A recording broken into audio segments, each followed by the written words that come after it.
Bonsoir, bienvenue dans cette nouvelle édition de BBC Info. Voici le sommaire. Suite aux violences xénophobes en Afrique du Sud, de nombreuses personnalités nigérianes ont appelé au boycott des entreprises sud-africaines. Abuja a annoncé des mesures décisives. Have you lost control, Prime Minister? Impasse au Royaume-Uni sur le Brexit. Désavoué par les députés, le Premier ministre Boris Johnson a déposé une motion pour convoquer des élections anticipées. Et en fin de journal, gros plan sur un as du freestyle au Nigeria. Est-il incroyable, comme on le surnomme, s'est inspiré de son idole Lionel Messi. À la une, les violences xénophobes en Afrique du Sud. Les images tournent en boucle sur les réseaux sociaux. Toujours les mêmes scènes comme sur ces images montrant des personnes en larmes. Dans le meilleur des scénarios, ou poursuivis par leurs bourreaux, attaqués par les flammes, brûlés et laissés pour morts. Le ministre éthiopien des Affaires étrangères a condamné ces attaques. Moussa Faki Mahamat, de son côté, le président de la Commission de l'Union africaine, a également condamné les attaques. Il a demandé la protection des vies et des biens et que les auteurs des violences soient poursuivis. Au-delà des chefs d'État, d'autres réactions, des musiciens, des footballeurs, des acteurs, principalement du Nigeria et d'Afrique du Sud. Ainsi, la chanteuse nigériane Tiwa Savage s'insurge sur Twitter. Je refuse de regarder le massacre barbare de mon peuple en Afrique du Sud. Pour cette raison, je ne participerai pas au festival DSTV de Johannesburg le 21 septembre. Et pour marquer la profondeur de leur mécontentement, un conseiller du président nigérian Muhammadu Buhari a déclaré à la BBC que Abuja va boycotter le Forum économique mondial sur l'Afrique qui a lieu cette semaine au Cap. Au-delà de ces réactions, on va maintenant s'intéresser à cette explosion de violence dans les rues du Nigeria suite à ces attaques xénophobes en Afrique du Sud. Le point avec Myriam Lawari. Le ton monte dans les rues d'Abuja au Nigeria. Les forces de l'ordre font face à une population très en colère. Dans le viseur des manifestants, l'enseigne sud-africaine Shoprite. Beaucoup de Nigérians ont répondu aux appels au boycott. Ils sont là pour soutenir leurs compatriotes expatriés en Afrique du Sud, victimes des récentes violences xénophobes qui ont secoué la nation arc-en-ciel. Ces 3 jours d'émeutes en Afrique du Sud, qui ont fait au moins 5 morts, suscitent colère et indignation sur tout le continent, y compris ici au Nigeria. Le gouvernement nigérian essaye de soutenir ce qui est en train de se passer pour protéger la vie et les biens de ces gens, pendant que notre peuple nigérian meurt au quotidien. Nous protestons à cause de ce que fait le gouvernement sud-africain au Nigérian. Nous ne sommes pas heureux parce que nous sommes de bons citoyens et nous travaillons en partenariat avec eux. Ils possèdent Shoprite, ils possèdent MTN, ils possèdent GoTV et beaucoup d'autres choses. Nous sommes fatigués et malades de tout ce qui arrive. Dans les rues de Johannesburg, en Afrique du Sud, le calme est revenu, mais les tensions sont toujours aussi vivaces. Ici, à Coronationville, une banlieue pauvre de la capitale économique, un drame s'est produit ce mardi. Une personne a été tuée lors des émeutes. Selon un témoin oculaire, c'est le propriétaire d'un magasin, un ressortissant somalien, qui a porté le coup mortel après l'attaque de son commerce. Ce qui s'est passé ici, c'est que les gars se sont précipités dans le magasin et ont commencé à tout vandaliser. Le propriétaire du magasin est venu et il a tiré. Je lui ai dit de ne pas tirer. Il a tiré. J'ai couru, j'ai essayé d'attraper les petits garçons qui étaient juste là.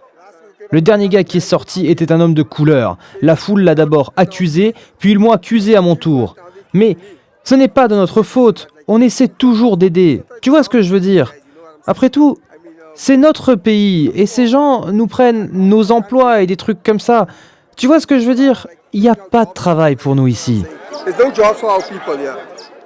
Les tensions communautaires pèsent de plus en plus dans les grandes villes du pays sur fond de chômage et de pauvreté galopante.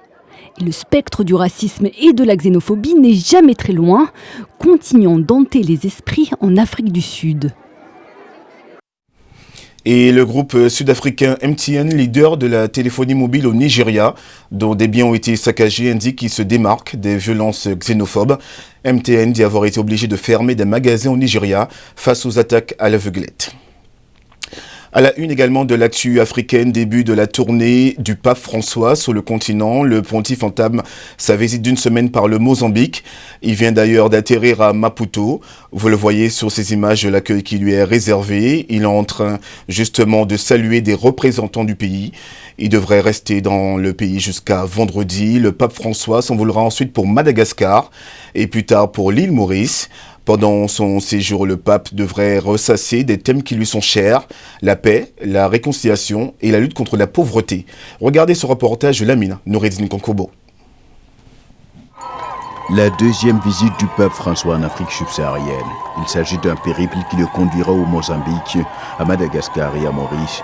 Son prédécesseur Jean-Paul II avait visité ces mêmes pays en 88 et 99. À l'ordre du jour de la tournée, la pauvreté, l'environnement et la corruption, en somme, les grands problèmes qui se posent au continent. Au Mozambique, un pays qui se remet encore des ravages causés par le cyclone Idai, première étape de la visite papale. En mars dernier, Idai a tué au moins 600 personnes et laissé des centaines de milliers d'autres sans abri. 6 mois plus tard, de nombreuses personnes à Beira, la région la plus touchée, sont toujours sans abri et n'ont pas de quoi se nourrir de façon adéquate. À l'intention des sinistrés, le pape a enregistré un message vidéo avant son départ du Vatican. Ce sera une joie pour moi de proclamer l'Évangile parmi votre peuple, qui se distingue de par sa diversité, peuple issu de la rencontre de différents groupes ethniques et qui bénéficie donc de la richesse de différentes traditions culturelles et religieuses. François, surnommé le pape des pauvres, se rendra ensuite sur la grande île Madagascar, l'un des pays les plus pauvres du monde. Là-bas, il va célébrer une messe spéciale dans une cathédrale avec une animation assurée par l'un de ses anciens élèves, le père Pedro Opeka. Madagascar a perdu près de la moitié de ses forêts au cours des 60 dernières années. Par conséquent, le pape lancera pendant son séjour un message en faveur de la protection de la faune et de la flore. La tournée du pape François se terminera avec une escale de 8 heures à l'île Maurice.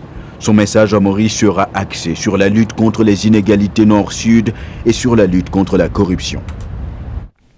Et ici, au Royaume-Uni, le Premier ministre britannique Boris Johnson pourrait demander au Parlement ce soir de voter en faveur de la tenue d'élections générales anticipées.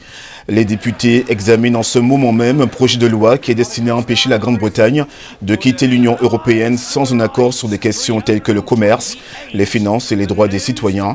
Le Premier ministre a déclaré que si cette loi est adoptée, il déclenchera des élections, mais pour ce faire, il a besoin du soutien des 2/3 du Parlement, ce qui semble peu probable. Que va-t-il donc se passer maintenant? Les explications de Pierre-Antoine Denis. En 2016, le Royaume-Uni votait pour le changement lors d'un référendum. Mais 3 ans plus tard, c'est un flou total qui règne sur le pays. Le Parlement britannique a voté hier soir pour une première étape visant à bloquer le Royaume-Uni d'un scénario de sortie de l'Union européenne sans le moindre accord, ouvrant donc la voie à une élection. Je ne veux pas d'élection, le pays ne veut pas d'élection. Mais si la Chambre vote en faveur de ce projet de loi demain, eh bien le public devra choisir qui ira le 17 octobre au siège de l'UE pour régler cette question et faire progresser ce pays.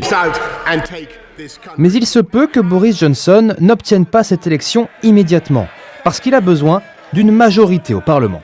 Et l'opposition, le Parti travailliste, ne souhaite pas d'élection tant qu'une loi interdisant un Brexit sans accord ne sera pas votée. Donc voici ce qu'il peut se passer dans les prochains jours. Si élection il y a, elle peut avoir lieu dès le mois prochain. Une extension de la date de sortie semble aussi possible, mais cela nécessite un accord avec l'Europe. Et si l'opposition remporte l'élection, alors un nouveau référendum pourrait avoir lieu.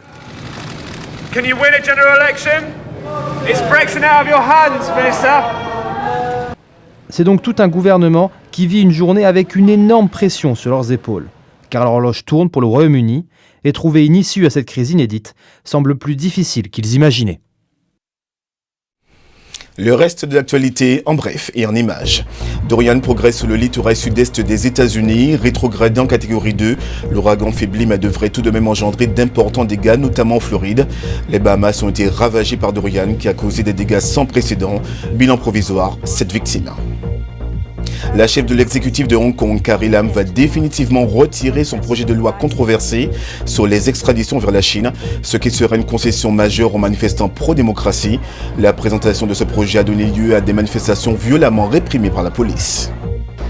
Et puis Paris tente d'enrayer l'escalade entre Washington et Téhéran en négociant l'octroi d'une ligne de crédit à l'Iran pour compenser les effets des sanctions américaines.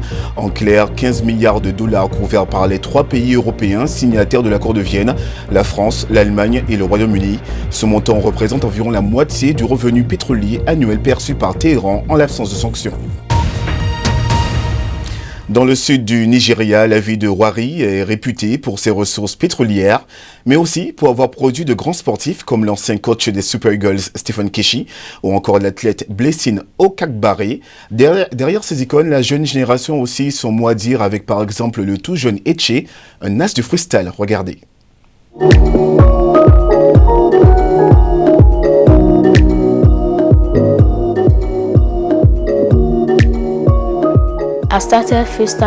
J'ai commencé le foot freestyle il y a 8 ans et mon père m'a montré des vidéos de Messi, Ronaldinho, Okocha et j'ai commencé à m'entraîner. J'adore le foot freestyle parce que je suis doué. À l'école, j'aime bien divertir mes camarades de classe. J'aimerais devenir joueur de foot freestyle professionnel et voyager dans le monde entier.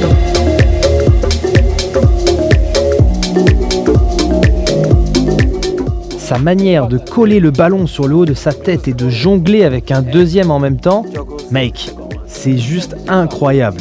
C'est vraiment très difficile à apprendre, hein. La plupart des joueurs de foot freestyle, la majorité d'entre eux n'arrivent pas à le faire. Moi-même, je n'y arrive pas.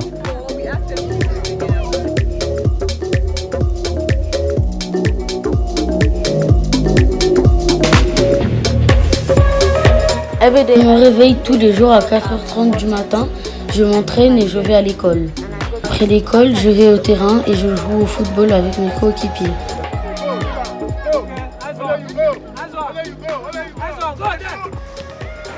J'aimerais beaucoup jouer pour les plus grands clubs comme Barcelone, le Real Madrid, Chelsea et les Super Eagles du Nigeria.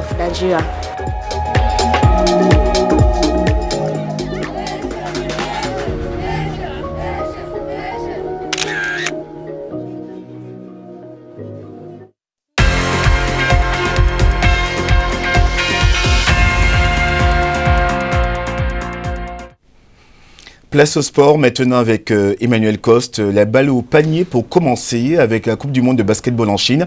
Et on connaît le sort des représentants africains en ce qui concerne la suite de la compétition. Oui, tout à fait. Alors l'Angola, la Côte d'Ivoire, le Nigeria et le Sénégal joueront ce qu'on appelle le tour de classement, qui est un deuxième tour parallèle pour attribuer les places de 17 à 32. L'Angola se retrouvera dans ce tour de classement dans le même groupe que les Philippines. Et ça tombe bien parce que l'Angola a battu les Philippines ce matin. C'était leur première victoire dans ce mondial. La Côte d'Ivoire et le Nigeria seront dans le même groupe de ce tour de classement avec la Corée du Sud. Et là aussi, ça tombe bien puisque le Nigeria a enregistré sa première victoire ce matin face à la Corée du Sud justement. Et le Sénégal également dans ce tour de classement en compagnie de l'Allemagne, du Canada et de la Jordanie. Et là, ça sera plus dur pour les Sénégalais. Le football, ça a démarré cet après-midi en Afrique avec le premier tour aller des éliminatoires du Mondial 2022. Quelques résultats pour vous. 0-0 entre l'Éthiopie et le Lesotho. 1 partout entre le Soudan du Sud et la Guinée équatoriale. La Namibie va battre l'Érythrée 2-1. Et 1 but partout également entre le Burundi et la Tanzanie. Et puis on va terminer malheureusement Nicolas avec une nouvelle affaire de racisme en Italie. Souvenez-vous, le week-end dernier, Romelu Lukaku prend un pénalty pour l'Inter de Milan contre Cagliari. Depuis les tribunes, des cris de singe, des sifflets aussi, contre Lukaku bien sûr, joueur noir.